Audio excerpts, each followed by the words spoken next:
Hello, ladies and gentlemen, and welcome to the Hammered Brothers. And today we have beer. In fact, not just any beer. I've got a local brew. It's called Bastards of the North. And it is a wonderful imperial stout. Now, Jake here is a big fan of porters and stouts and generally anything that's dark and bitter and dry is good oftentimes, and a lot of times something that's been aged in a whiskey or a bourbon barrel. Indeed. It almost sounds like you're talking about me when you make that description. Well, that too. I didn't grow up in a whiskey barrel, I guess. No. Although they did have planters at the house we grew up in that were made out of whiskey barrels, so. I don't know, but I am bitter. Oh yeah, and dark. Darker than I am. Dark. Yeah.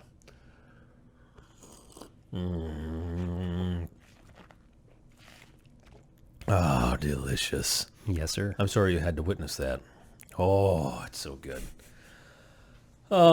Anyway, so we are going to talk about something. We're going to talk about something. We have a topic. We do. We thought of something. So, years ago at this point, I was an adult at least at that point. It hasn't been that long. I read a book. We're going to talk about a book today, not a movie, although there is a movie. There is a movie of this book. And we'll talk about that a little bit, sadly. But and I actually listened to it as an audiobook. But we're talking about Ender's Game. Mm-hmm. Ender's Game. A book by, what the heck's the guy's name? I'm trying to remember. A very controversial person. Some Mormon guy, I forget. Which is unfortunate, because I just couldn't care less about the author. I don't either. Honestly. And honestly, I looked up a little bit. I mean, it's pretty typical outrage culture, media blitz against him. I can't even think of his name. We may as well not even try to say his name. Orson Scott Card. I'm sorry, Orson Scott Card. I'm sorry. And now you're promoting him. What a dick. Basically. Yeah. I don't know what he said. Apparently something that was vaguely homophobic, I guess. That's the impression I get. I haven't looked into it at all. I haven't either. I don't think it came across in this book. It maybe has come up in his other books. I don't know. We have both listened to several of his other books. Yeah. I think you more than me. I've listened to obviously Ender's Game. I really enjoyed. I think I only listened to the next two. Speaker for the Dead, and whatever the following one was. Xenocide, I think, was that the next one? I don't think the next one was Xenocide. Okay, the next one was not Xenocide. It was something else. I did listen to Ender's Shadow. I thought that was actually pretty good, although not as good as Ender's Game. And you're right. Xenocide was probably the fourth one. And there's a third one that I listened to as well. Yeah, I just can't remember the name of it. I'm having a hard time remembering. Anyway, I've listened to a lot of them, and I even listened to one of his most recent ones, which he's still working on sequels to. I wouldn't have bothered listening to it if I knew he was still working on sequels. So, anyway, but what we're talking about is Ender's Game. And before we get into any spoilers or any of that kind of thing, Jake, would you recommend Ender's Game, the book, to be specific? Ender's Game is possibly my favorite sci-fi book. Wow, that is high praise coming from you. You've read a lot of sci-fi. I have. It's just a very well-crafted, straightforward. I don't know what the word for it is. It's tight. It's a tight story that stands very well on its own. I wonder if it would have had the same impact if you had been reading the book, because you would have known when the end was coming. I wonder the same thing, because I feel that the audiobook was the perfect way to experience it, and it wouldn't even be for everyone, because some people are going to know when they're getting close to the end, depending on how often they have to stop and start the book. But I mostly listened to it in 2, maybe 3 sittings, and I had no idea I was getting close to the end when the major twist happens, I guess. So it came as a complete surprise to me, which was great. Yes, I did the same. I didn't realize I hadn't looked at how long the book was of the audiobook, and I just started listening to it. And I was working that day I was actually driving a truck, and I knew I was going to be driving it basically all day. So I don't remember if it was a single sitting, and I went right through the entire book. Which ended up being, I don't know if it was 12 or 14 or 16 hours or something like that. Somewhere It between might have there. been 2 sittings, I guess. I don't quite remember. It might have been 2. But the book was short enough that I didn't realize I was getting to the end. Ooh, that is good beer. But one really, really interesting book. So, all right, so I'll lay out the premise and this is the same premise as the movie. We'll talk. Should we talk about the movie just real briefly? And we'll talk about it with spoilers as well. So spoilers, if anybody wants to tune out. Well, lay out the book first. So the general premise is you've got advanced society. Well, it's not even particularly advanced, but it takes place sometime in the future. There's overpopulation as a problem on Earth, and there's also an impending invasion or an expected invasion by this nefarious race of humanoid bug creature things. The buggers. The buggers, or the what do they call them? The Formics. Yeah. To be more precise. And so they are they are recruiting children to fight in this war, and the idea is that they're taking them at a pretty young age, and they're going to put them through this command school, or what was the first? It wasn't command school they start with; it was something else. But they recruit them. They go to these special schools, and the idea is that they are going to train them to be these ultimate fighters that will then be able to save the human race. Yeah. And that's basically the premise, that they're trying to fight for the survival of the race. And to do that, they want to train these children. And that's maybe why I was so surprised with how the book ended, because I expected it to continue going for a lot longer. Now, the book does span some time. Several years. But not as much time as I was expecting. No, not nearly. So, and the movie is basically the same premise. It is the same premise, in fact. Yeah, same premise. It's just that it was really poorly done. Just poorly handled. Very, very Poorly handled, poorly executed. horribly acted. Horribly And acted, that's accurate. I know that children are tough to work with. They are hard to direct and all that kind of stuff. So I get it. I understand. But The problem is, I don't think that was the main issue even. I think the main issue was that whoever was making the movie, or maybe the studio, looked at it and said, this movie stars a bunch of children. We need it to cater to children. yeah. But So that was their biggest mistake. if they you ask me. aimed it at too young an audience, though. Like, they could have aimed it at slightly, I don't know, they should have aimed it at the typical PG-13 demographic, which Yeah, is what, they like should have. 18 to 35 year olds? Right. That's who they should have been aiming it at. Yep, keep the really graphics and the bad words out of it, and There were rate it hardly any PG-13. bad words in the book. No, hardly. That was the funny thing about the book. Now, as I understand, when the author was intentionally actually wrote it that way. writing, right, he knew that these were going to be kids, and he was originally writing it, and he had a bunch of foul language in there. And then he realized somewhere along the way that, well, these kids are getting recruited at like age 8 or 9 or something like that. They don't know any curse words yet. Yeah. And so he took out all of the actual curse words and put in like these silly curse words that they all started using as slang. Just, bathroom words, basically. Yeah, just ridiculously silly stuff. But it worked. It worked. It actually made sense. Yeah. Yep. So, Because you could see it. I mean, they could have been using actual swear words, and that would have worked as well. But given their ages, this was also perfectly appropriate. yeah. So, yeah. Yeah. So it was one of those things, but it was but the movie itself, the movie was problematic. Oh, my God. Poorly acted, poorly executed. They had a few scenes that were very visually interesting, and they did a good job with that.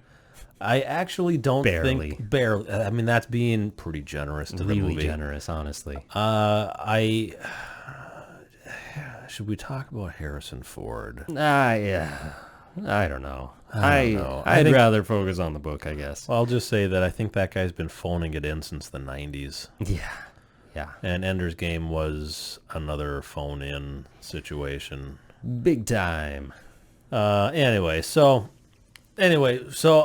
before we already said we would recommend the movie, but Jake, would you? I'm sorry. Oh, jeez, no. no, I would not recommend. No, sir. Would you recommend Ender's Game, the movie? The movie, no, I would not recommend the movie.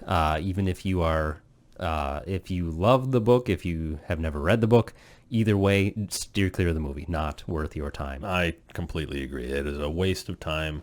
A huge missed opportunity for a studio for an intellectual property that really should have allowed for some really great things in the future. That was another, sadly, something that maybe they'll be able to retry. They could try again. 5 to 10 years. We'll see. I mean, given what they did with the Spider-Man franchise, they could try again. Anytime. Just keep, or they could do what they did with the Hulk. Yeah. And they kept getting worse. Ah! Yeah. Anyway, Sad. so from this point forward, we're just going to talk about the book, of which we both really enjoyed. Mm-hmm. So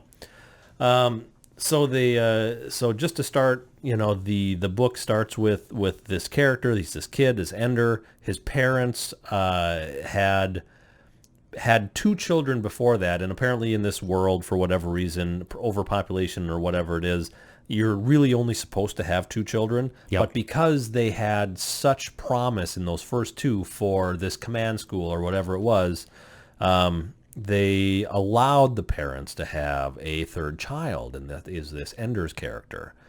Now, the other 2 siblings play a bit of a role throughout, but they're a lot less important. Ender being absolutely the main character. So, it's what would you say about the development of Ender as a character? Because that's one of the things that I kind of struggle with myself. Yeah, I feel like in terms of his training and learning to be a commander and how that's handled with how he's kind of manipulated, I thought that was all really good. As far as him as a person and his development, that's where the struggle kind of comes in for me. I didn't feel like... I don't quite get who Ender is necessarily, even now.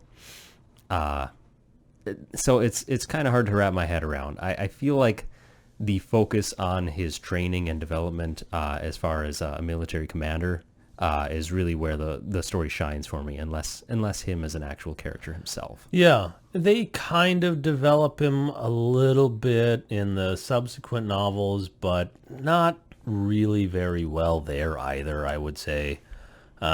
His character, I mean, he's got a lot of empathy. Of empathy, yes. And that's obviously a key part of his character, and that it turns out is kind of what they want him for. It's interesting how that works, and man, I almost feel like I need to revisit the book again because it's starting to get a little fuzzy for me. Yeah, which is, I mean, it's been years at this point, but yeah, so he goes to this command school, and right from the start, the teachers, so to say, or the commanders, the military personnel, like, put him in this position, like they've got so much promise. They think he's so good. He's got all these great test scores and all that kind of stuff. He's off the chart on all this stuff. So they immediately set him up to be like the kid that nobody likes, right? Yeah. And that's interesting in and of itself. Mm-hmm. So he is viciously bullied in some situations. Yeah, and that's his first test is really to overcome this position that they have intentionally put him in, where he's singled out. They single him out by pointing to him as being the best one there right away. So obviously, no one's going to like the guy who's immediately being put on this pedestal before he's even actually done anything. And now he has to overcome that, and that's his first test. Mm-hmm. And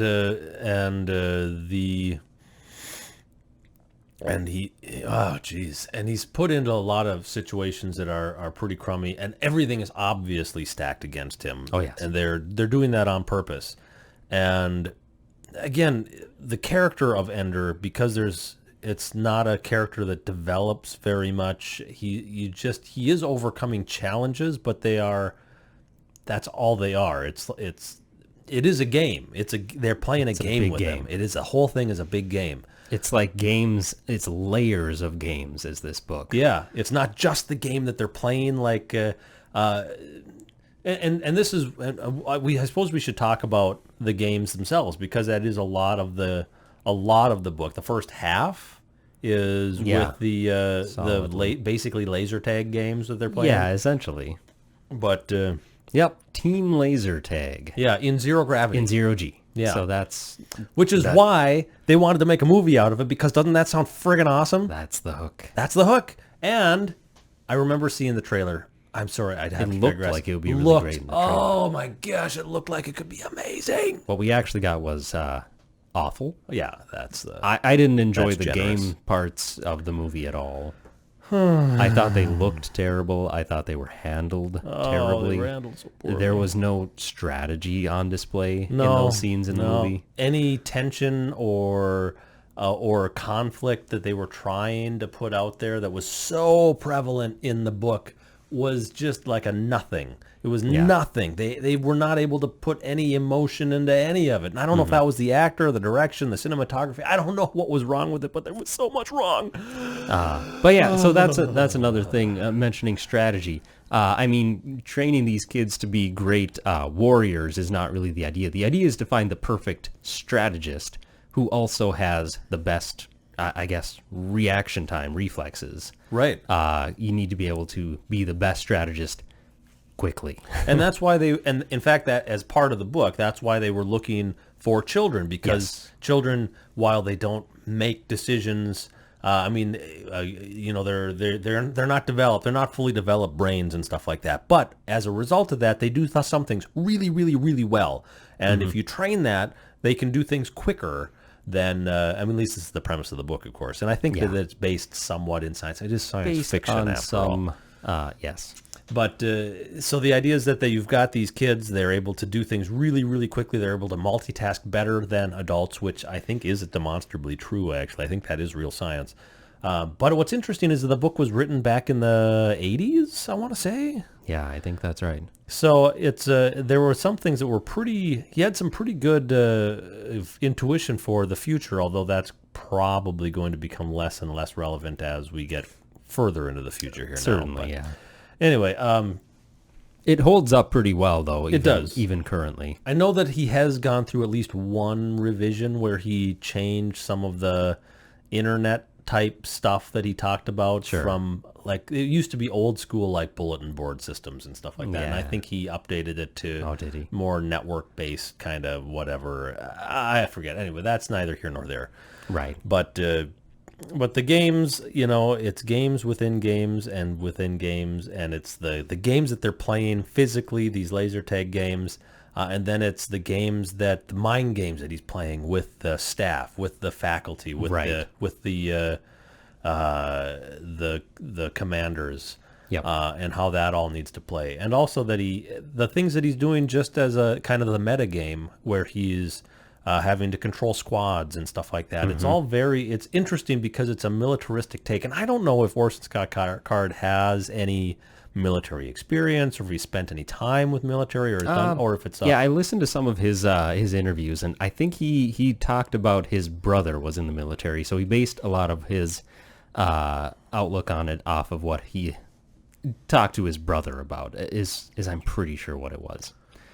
I don't believe he was in the military himself, but he heard a lot of experiences from someone who did experience it firsthand. It all seemed very reasonable, and it's easy to kind of identify the stuff that he talks about as potential problems within military structures and the way personalities play together and all that kind of thing. So it felt very realistic, whether or not it was realistic or not.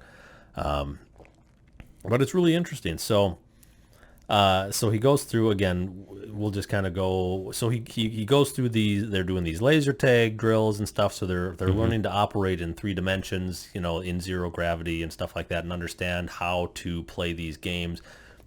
And it's basically preparing them to three-dimensional combat with ships. You know, Right. that's the idea. Yeah, that's the idea behind the zero-G combat, where they're just floating around as themselves. But it's to prepare them to think in that mindset with actual ship-to-ship combat in Right. outer space. Yeah. Which, I mean, that makes sense to me, Perfect sense. where you have to visualize that, and when they can literally visualize that just by turning your head around, that makes a lot of sense. Yeah.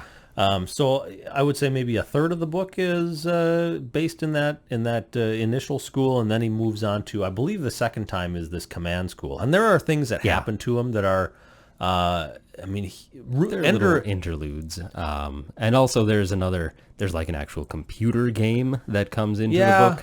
yeah. I don't really want to dwell on that. No.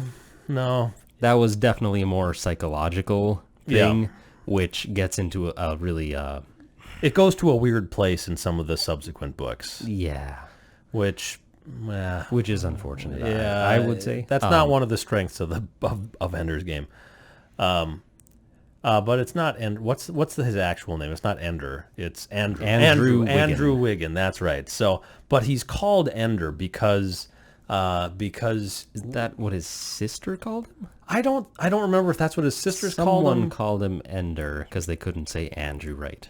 Yes, that could be. I thought it was his sister. But the more gamey part of it is that the idea is that when you get into a fight, and this is one of the big things in the book, is when you get into a fight, do you want to just beat the opponent, or do you want to beat them so bad that you automatically win all of Yeah. the next fights? You become the alpha. You've won forever. Yeah. Is the idea. And the whole idea, and it starts off right at the start with Ender making that, because Yep. he's viciously bullied at the Yeah, start. he's And- still in school on Earth at the very beginning. Mm-hmm. But he has, what do they call it? The thing on the back of his neck. yeah, they're basically able to watch. What They're he's tracking him Yeah. because they want to study him and see if he is this mind that they can use in the military school. But, of course, other kids look at that and they say, oh, you think you're so great because you have this tracker on you. So he gets bullied because of that. And right before he's taken to the school, he is confronted with a group of bullies. He knows that they are tracking him and could put a stop to this, but he still is forced to handle it on his own. The reality is that he ends up killing a kid. Yeah, he doesn't know that though. He Doesn't know that at the time. Yeah. He just thinks that he did enough damage to this kid that everyone will be so terrified of him that they will never bother him again. Mm-hmm. Reality is that he actually killed the kid, which we find out later. Mm-hmm. He doesn't even know that, but Yeah, still, the idea of him attacking this kid so brutally that he knows That it will put deep it- down that he will never have to deal with this again Yeah. from this kid or Or any of any the kids kid, who were exactly, there, because they yes. saw what could happen to them. yeah. And so that's what this military outfit is looking for. They're looking for that. They want this. They know that this invasion is coming. They want to make sure that they win in such a way that nobody fucks with them again. They don't want anybody messing with the human race. That's the idea. That's the whole kind of underlying undercurrent of what's going on. Because then, right before he graduates into the next, into his command school or whatever, he's again viciously bullied, and he's forced to confront, or he is confronted by, he is forced to confront. Yes, that's true. Another bully, and just like Jake said, what happens? He kills the kid. He doesn't know he kills him, but he knows that he hurts him real bad. He ends him. He ends him. Yes. Yeah, another play on his name, but Yeah. yeah, I feel like initially it was a mispronunciation type thing, and then it just kind of. I think so. I think you're right with the sister stuff. And there's things happening with the sister and the brother that are not terribly important in this book. That's another kind of thing we could talk about. But basically, the sister is the pure empathy. The brother is the pure. Yeah, he is What's calculated. He's like a psychopath. Yeah, sociopath. I guess. Sociopath, psychopath, something. Something in there where he just is absolutely brutal.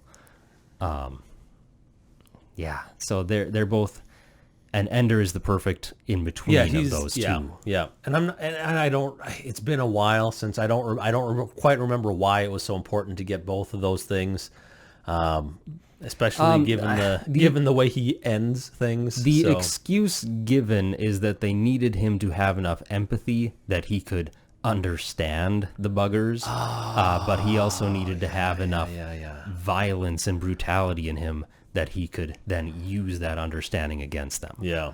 I think that was the concept. Yep. And it's, So he graduates, he goes to this command school, and there he uses his relationships that he's built up with people in the first part where they're playing these games now. And there's a lot of mind games things going on. It's really a lot of fun. But then he meets this war veteran who basically had defeated the first invasion. It was the first invasion, right? Yes. Or was it the second invasion? That's a good question. I can't remember. I want to say that it was the first invasion. I want to say it was the second now. It could be. It doesn't really matter. Now you're just testing our memory at this point, but so it doesn't really matter. But anyway, so he's this hero, right? And everybody, I guess we had kind of all assumed that he was dead. He was lost to history and so forth. But then in a separate kind of book, they explain that they put him in a spaceship. They got him up to relativistic speed, is the way they describe it. And so they were able to keep him young until they were able to find the right person. Of course, Ender happens to be that person. So now Ender is being trained by this war veteran, Mazer Rackham. Mazer Rackham. Oh my gosh! And now, if we want to talk just briefly about how Mazer movie,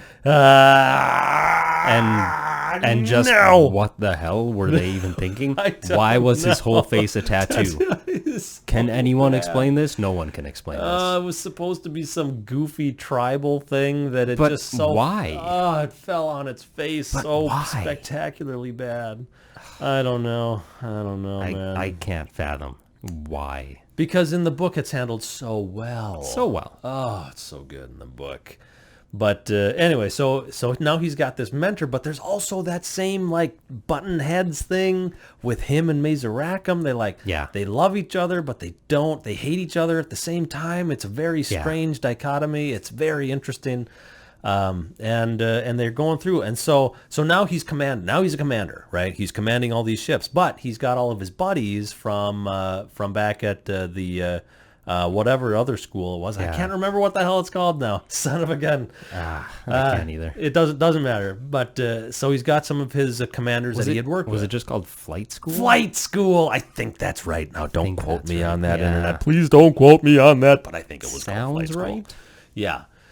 So he's got his buddies and pals from Flight School. They're in there now. He's commanding them. He is like the supreme commander or the general or whatever it is, the admiral, whatever it is, and he's commanding them. And they're all commanding their subfleets and stuff like that. And they're doing all this stuff, and it's all still portrayed as being this game. The game. They call it the game. They're always playing the game because again.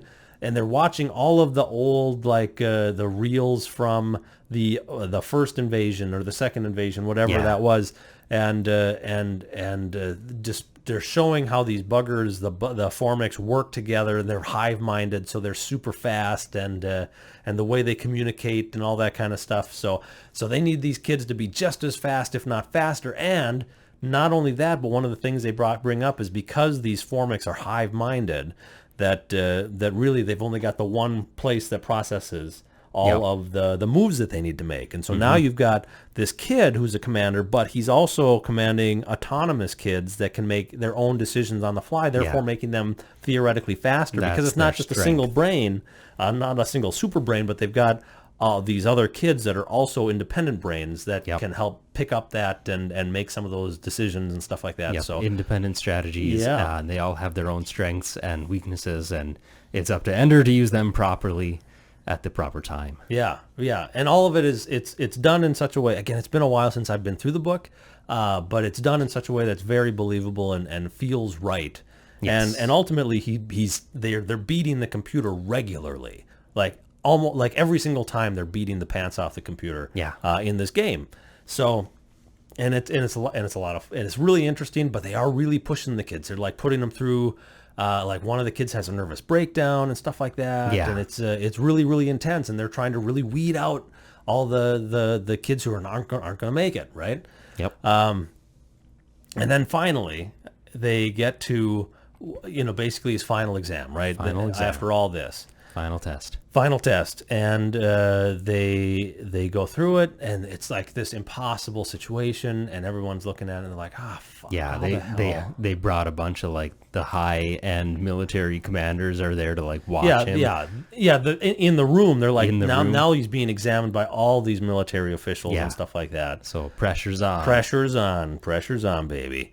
And they give him, and everything else had taken place like in space. Now they've got like a planet, and they've got Yeah. just way more ships of the It's- enemy than ever. Not only that, but they give him like the shittiest, oldest Yep. ships of the fleet. Oldest ships. They're like, okay, now you have to do this. Plus, you're going to use the oldest, crummiest guys to be able to do this. Yeah, So, but the difference with this particular fight is that there's a planet. There's Mm-hmm. a planet involved, and basically, that changes the Mazeracum game. asks him, "Okay, what are you gonna do differently now that there's a planet involved?" And he gives him his little strategy spiel. But he asks the question, "So what happens if I fire?" Because they have this like yes, the doctor. little doctor. little doctor. Yes. What, It's 'cause like a this- chain the reaction. MD. What does the MD stand for? Molecular disruptor. Yeah, something like that. Basically, it takes atoms and it just pulls them all apart and then pushes them back together in whatever order. And basically, if you hit one ship and the reaction hits the next one, Yeah. then that one creates a new reaction. Chain and it keeps reaction. going, and they create this chain reaction. So that's why, they have to strategically use the little Yeah. doctor in all these, in all the battles leading up to it and stuff. And it's a pretty big part Yeah. of what's going on. But he asked Mazeracum, "What if I fire it at the planet?" And Mazeracum just gives him this answer like, "Would you really want to commit genocide against this race?" That's Is something. that? And he poses it as like, obviously you shouldn't do that. Right. Right. But then Ender looks at the situation. He's like, okay, this is a no-win situation. The only way out of this is literally to do that thing, fire it at the planet, which will cause the biggest chain reaction to everything surrounding this planet. So that's literally what he does. Yeah, and it's not like it's a simple thing. You can't, because he needs to make sure he's only got like this one shot at making this happen, right? Yeah. And so they're like weaving in and out, and they're fighting some battles peripherally, but they're getting in, and they know that there's no escape. They know that they know because he's like, well, I know what the instructors want me to do, and Yeah. well, fuck those guys. I'm going to do what the fuck I want because this is a no fucking win situation. Sorry for exactly. all the swearing, but yeah, he's not One happy. way, there's only one way to make this a draw. Yeah, and so he succeeds. He does. He succeeds. Yep. And that is where, now you probably figured it out from watching us, but this is where the twist. Like, I had no idea this was coming. I had no idea this was coming. Yeah. I don't know how I didn't know. This is one of those things when I'm a young person, and well, younger, I was an adult, but Yeah. I start to realize after this. Probably obvious if you're reading the book, it because you're at is. the very end of the book. I mean, there's not that much like- left of the book at that point. So either this ends here and there's several sequels, or else obviously this was a real deal. Yeah, yeah. So what obviously ends up happening is that he wasn't in a game. None of it was a game. Not since he got to command school. It was all him commanding all these ships. Yeah, And the reason they were real old, ships. crummy ships is because they had been sent out 50 years earlier or whatever, Yep. and they're finally reaching their destinations around Yep. the Formic planets and stuff like that.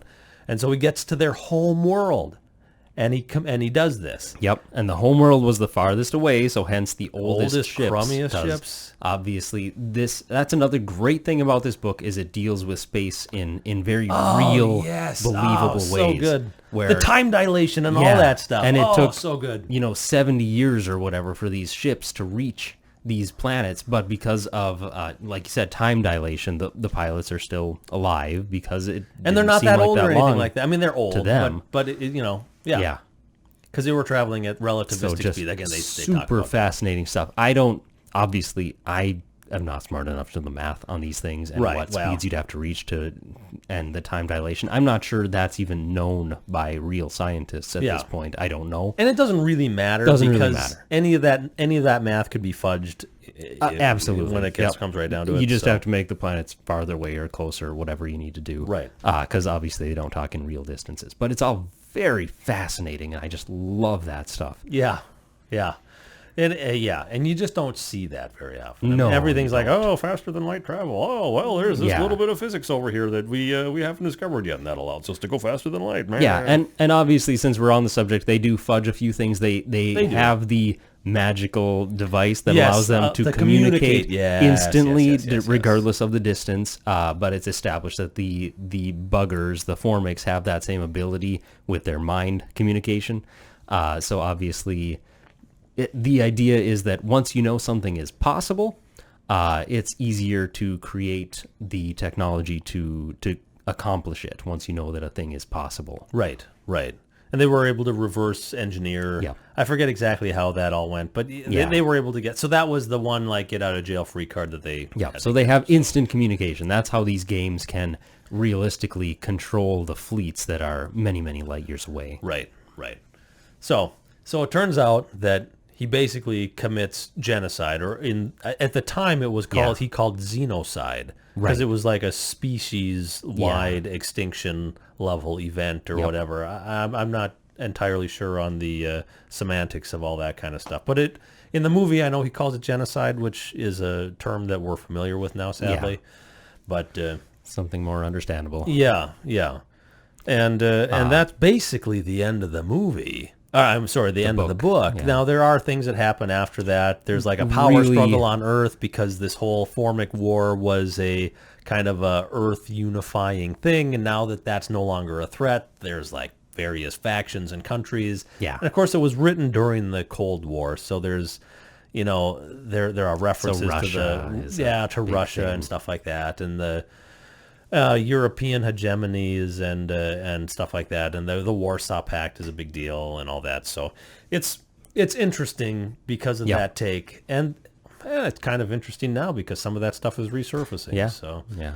anyway, but it's handled in a way that is interesting, or at least again, I haven't been through it in a while, but it was incredibly interesting at the time, and having gone through it in just one or two sittings, not realizing, because the book is written in a way that it's a real page turner, or at least it was one that I could just keep listening to and not realize how long I'd been listening to it. Yeah. And how far into the story that you're getting.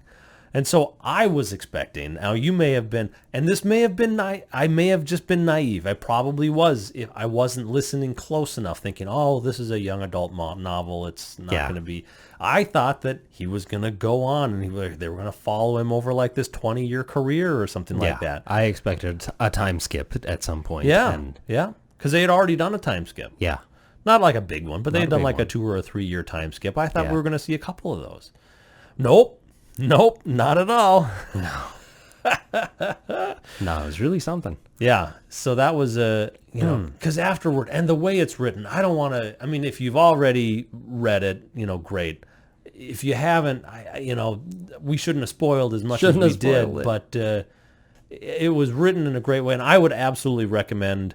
And I don't remember who actually did the audiobook. I'm pretty sure it's the one from Audible. The audiobook is It's acted I very well. don't know if it would have had the same impact if I had actually read it. I don't know. I Knowing never that will you were know. that far to the end. Yeah. I don't know, man. I don't know. I don't know if I would have predicted it. I don't know. I was so engrossed that it just didn't come up in my mind, I guess. But all that being said, there are still aspects of the book that were not perfect. And interestingly, I feel like this relates to the movie. Aspects of the book we didn't talk about that much. His siblings. We talked about them a little bit. Well, they weren't. Were they even in? They were hardly in the movie. But they were in the movie. The sister more. Right. They had the scene with him. Yeah, at the lake or the whatever. lake I thing think or whatever that yeah. was. But yeah, I feel like this is relevant because I feel like they were unnecessary in the book, and obviously they were unnecessary in the book because the original version of Ender's Game didn't have them. Yeah, the original version was... It's fascinating yeah. the evolution of what led to this book being what it became, because it was originally just a short story posted in some sort of Yeah, it was magazine? like a science fiction magazine or something like that. and basically it was still a pretty lengthy, like it was like an 80-page thing, I think you said. Yeah. But then he had to add stuff in to make it a full-on novel at some point, and the siblings were one of those things. Same with the computer game. That was not originally part of it. Oh, yeah. The computer Which- game was one of the less interesting things in there, I would say. Which, honestly, I relate this to the movie because why wouldn't you just take those two things out of the yeah, movie? yeah. Both of those things existed in the movie. And when you're making a movie out of a novel, you're going to have to leave some things out. There was an original story that left some things out. You already had this template. Why would you ruin that opportunity to just follow the original template? That's a good point. It's painful. Yeah. Yeah, I can understand them needing to keep the sister in, I can't. but the brother definitely didn't need to be there. The video game thing, and to give you an idea, it's like an MMO that the kids all know that they're being monitored in this MMO, and they've got this world and they can do whatever they want and stuff like that. But it's weird because the computer is basically, it's like procedurally generated or something along those lines, where the computer can basically draw out anything it wants based on where the kid is trying to go in the game, and it really messes with their head is the thing. Yeah. And as it turns out, the computer actually accesses like databases with information about them on Earth. Yeah. So it like learns about them and then intentionally tries to manipulate them based on what it has learned about their actual lives. Yeah. It's very involved, very weird. Yeah. It gets even weirder in the subsequent books where Yeah. he tries to tie that into this weird AI that becomes, I don't want to get into that because I liked the other books, but none of them were ever anything that even came close to resembling the original Ender's Game. Yeah. Just not even close. So But no, honestly, the brother and sister and the game should not have existed in the movie. just didn't at need all. to be there. At all. They could have focused on the other characters. I mean, there's so many ways that any writer worth their salt could have written that stuff out, and it would have had zero impact, and it would have given them so much more time to do other things that were actually important. Yeah, do the things that actually mattered and would have made the movie not terrible. Now, I suspect that they wanted to move forward and do more movies. They wanted to develop an IP. I'm sure they did. I'm sure they did. But it was so ham-handed.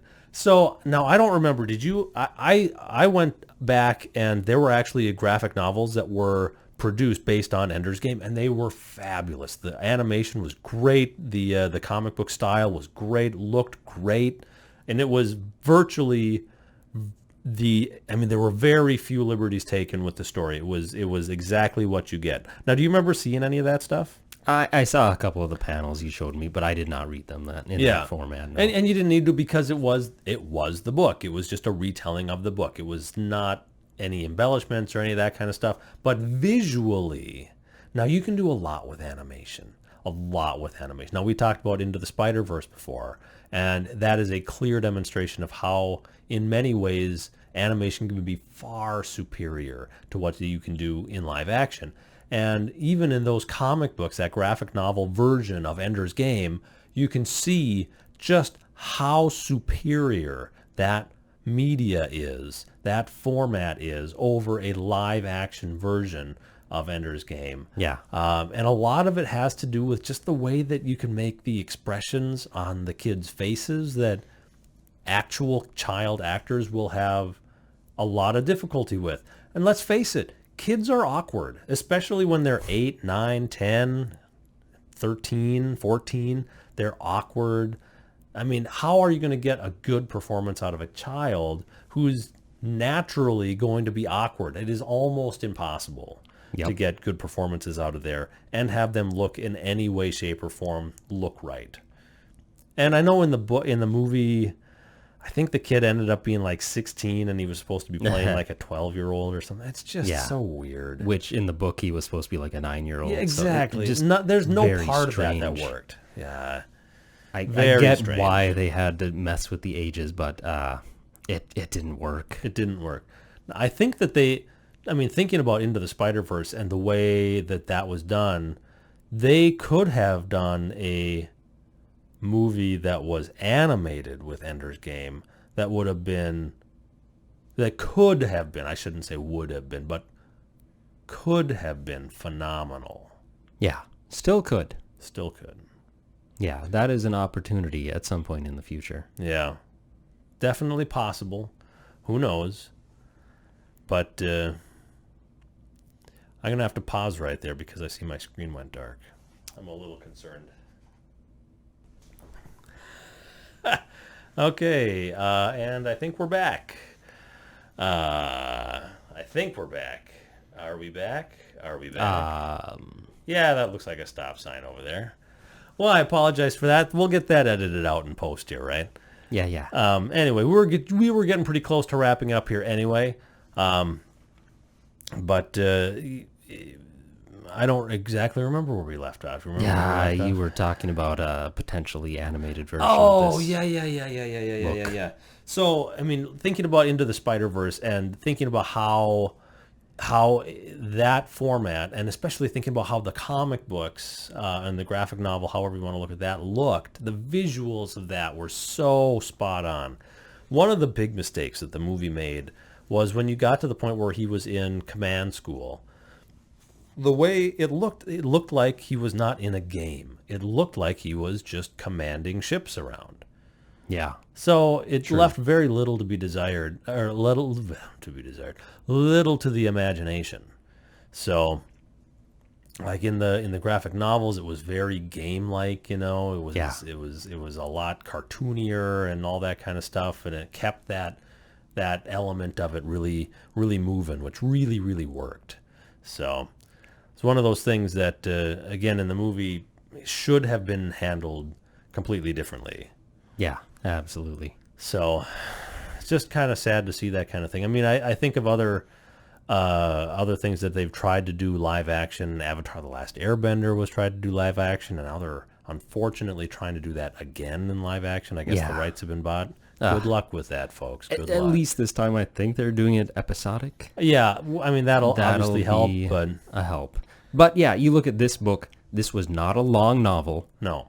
And it came from an even shorter novella. Yes, that is the right. The novella should have been the basis for the movie. Yeah, for sure. Yeah, without a doubt. And they could have mixed in the elements that they needed to from the full-blown novel. I don't think that fans of the novel would have given them too much crap over that. I really don't. I don't think so. Because really they were looking for the flight school elements. They were looking for the command school elements, and they're looking for the twist at the end. That's what they were interested in seeing. And the movie just failed on every single point. And they had some really odd casting decisions and makeup and costume decisions, to say the least. Good grief. It was one of those movies where everything looked a little too clean, a little too pristine. It just looked like it was made for TV to me, basically. Yeah. It was not good. And admittedly, I have not gone back to revisit it. No, me either. It was just not good enough to warrant it was a really upsetting theater experience for me. One of the worst I've had. Rivaled maybe only by Avatar: The Last Airbender. Which I did not see in the theater. Thank God. Yeah, what a mistake. Oh, jeez. Yeah, I don't know how that movie got made or how it was released the way it was. They had to have known that it was terrible. It just has that feeling where it was released with the idea, it's only little kids who are going to go see this. So it doesn't matter what it looks like. It doesn't matter how terrible the acting is because it's only little kids who are going to see it. Well, that's how I felt about both of these movies. How long after Avatar: The Last Airbender had wrapped up did that movie get released? It was several years, wasn't it? Yeah, it was a while. So let's say that the Avatar: The Last Airbender took, I don't know, it was at least one season every year, but I think that the last season it took like an extra year. So that was like 4 years to get that show produced. Yeah. It took 4 years. So the people who were fans at the start were automatically 4 years older. Let's say they started at the age of 10. Well, now they're 14. Let's say it took another 2 years before the movie was made. I think it was longer than that. I think so. So all of a sudden you're dealing with kids who have been fans since they were 10, and now they're 16, Yeah. and you are having them watch a movie that was made for 10-year-olds. That is not something that is going to resonate with your target audience. No. It's not going to work. So, and Ender's Game is kind of the same thing. Mm-hmm. A book that was written quite a while ago. Any of the people who are fans of it are going to be at that point, well into the adulthood, if not, older adults at this point. So it makes very little sense to really gear that toward a really young audience. It just doesn't make any sense. No, the book was written in a way that would appeal to mature 12-year-olds, I suppose, but also be very interesting to anyone into adulthood. Yeah. I mean, there's plenty of young adult novels out there that are quite good. Yeah. And really do stand up for people of all ages.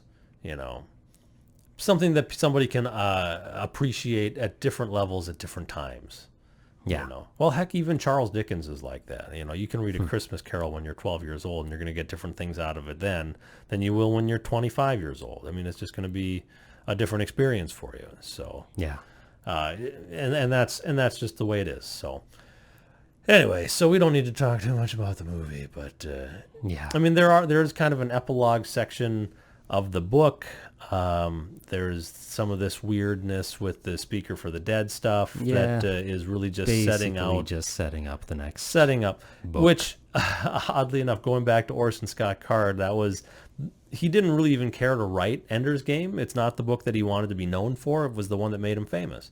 Right. The book that he wanted to write was the sequel, was The Speaker for the Dead, which was a fine book, but it was, in my opinion, nothing that came even remotely close to what Ender's Game was. Yeah. You could argue that it was a more intellectual experience. Yeah, I'm sure. Yeah, you could definitely make that argument. But it did not stick with me. No.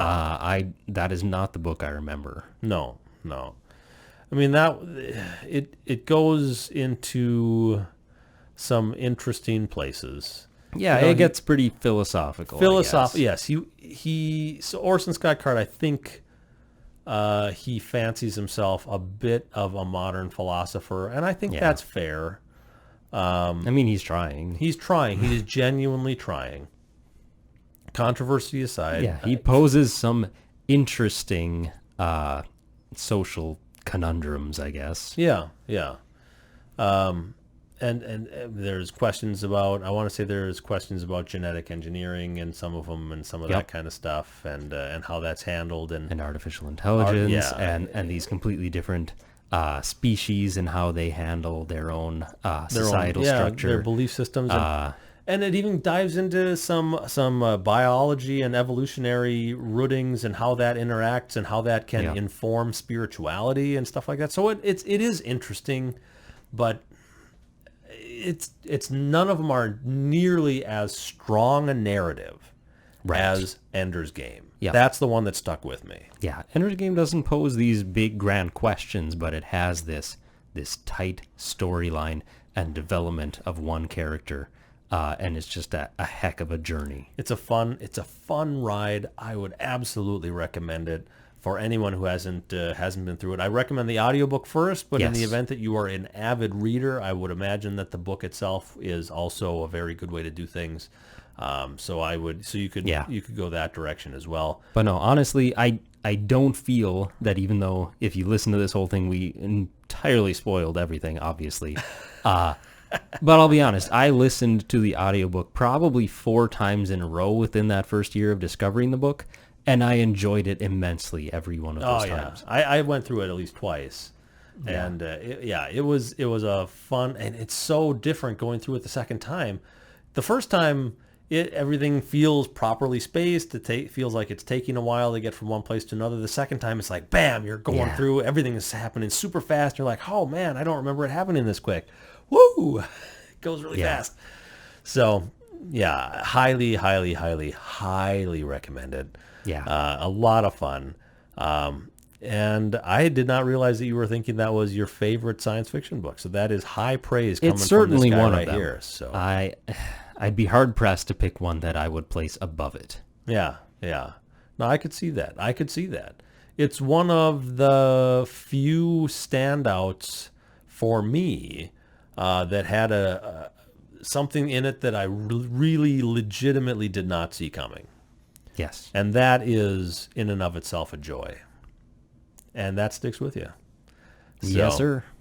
Well, is there anything else you want to add to this reminisce of Ender's Game? No, I believe we have covered it. We could probably talk more, and we could probably talk about the extended universe, but... We could, but I am currently out of beer. Yeah, well, that's true.